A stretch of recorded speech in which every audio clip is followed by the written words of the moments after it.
Hello everyone and welcome to the next part of our special series to mark Mental Health Awareness Week, where we get to know our Teacher G and ABTA Lifeline Get Travel Talking champions a little bit better. For those of you who don't know, our Get Travel Talking scheme was launched a couple of years ago through Teacher G, and we've partnered with ABTA Lifeline to fund mental health first aid courses for travel industry people to help their colleagues and industry peers. I am delighted today to be joined by one of our champions, Gina McRobbie from Love to Travel. Gina, how are you doing?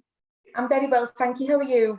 I'm really good, thank you. Yeah, it's really nice to talk. And we just wanted to use this opportunity for Mental Health Awareness Week with this series of videos that we're doing to get to know our champions a bit more and for the industry people to know you a bit better. And perhaps, I suppose, let's sort of kick off by just asking to talk about yourself and your role in travel, Gina. Yeah, of course. Well, I've been in travel now for 22 years. So I started off as a 16-year modern apprentice for Thomas Cook, and now I'm a store manager for Love to Travel based in Scotland. So yeah, so it's been a long time in travel now, but I couldn't see myself doing anything else. I love the job, I love the role, and I love the company that I work for as well. Fantastic. And whereabouts is the store that you work at, Gina? Where's that in Scotland? Yeah, so we've got 3 shops, but I'm actually based in our Coatbridge store, so not too far from Glasgow.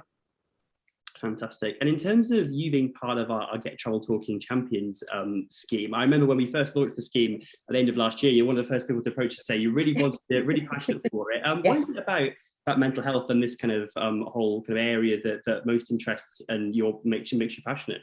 Yeah, I think for me personally, I think during lockdowns instead of lockdown, it was the fact that I was away from my mum and my family. Now, I've lived in Scotland a long time, but the fact that I couldn't go across that border and see my family, it took its toll on me. It really did. So I didn't see my family for 2 years. So emotionally, mentally, physically, it was a lot. So I looked forward to having that daily phone call, the Zoom meetings that we used to have, the FaceTimes. It meant a lot. So I think being able to have maybe that conversation with somebody that needs it, I'm more than happy to do that at any time. Yeah, that's fantastic. And what was it kind of more prevalent? Like you said, as you can probably tell from your accent, you're not a native Scot. No, I've been here now for about 12 years now. But I go home maybe every 3 months. I'm a home bird. I really am. So yeah. And was that obviously because the fact that people couldn't travel, they couldn't see loved ones?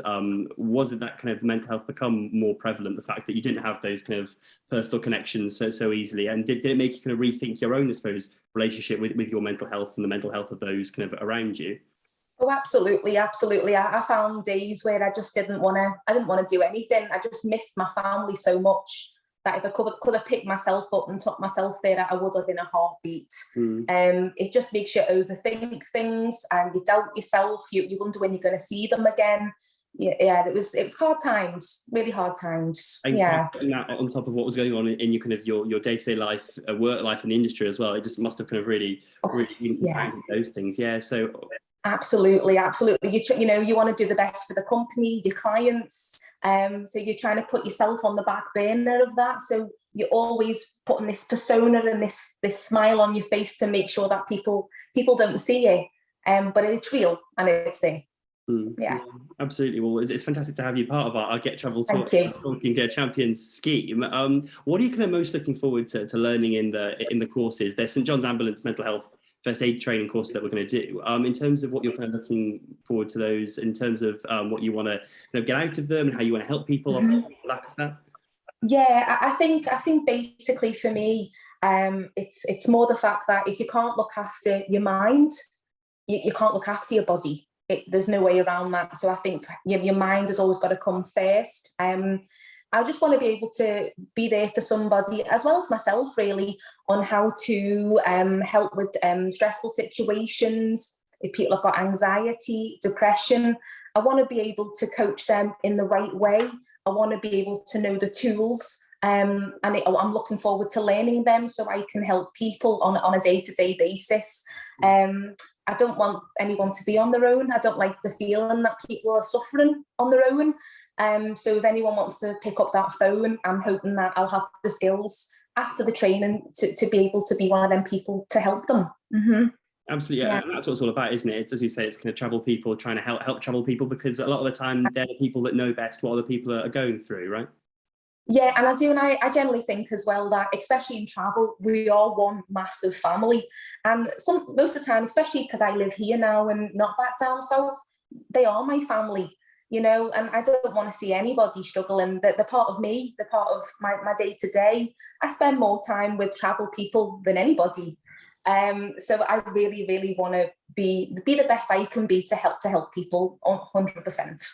Yeah, I imagine a lot of people can relate to that, actually. And obviously now being Mental Health Awareness Week, Gina, perhaps also not maybe like in like a clinical kind of medical sense, but in like a personal sense, is there any kind of advice that you would give to people that kind of you're able to kind of improve your mental health, or kind of relax it easier, or things that you find help you in your kind of day-to-day kind of de-stress almost? Yeah, I think de-stressing is, I'm a bit of a workaholic, and the girls will tell you that. I think you need to be able to come in from work, take your phone away from you, even if it's just half an hour. Take your phone away, the laptop away, just recharge your batteries and take a bit of time for yourself. You know, you really, really need to do that. Just read a book, go to the gym, take a walk, just do something that isn't part of your day to day. And it just sort of breaks that cycle a little bit. Yeah, and maybe just touch base with old friends. You know, I think sometimes we haven't spoke to people for months, not for any real reason. It's just time goes by. Just take that time out of your day to text your friends and things like that as well, and see how they're doing. And it's just nice to get a text message and think, oh, they're thinking of me. And I like to do that as well.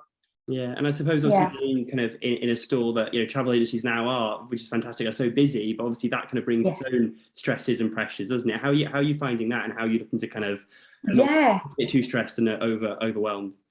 I think really it's just prioritizing, really, you know, try not to get flustered. It's easily done now that the shops are a lot busier.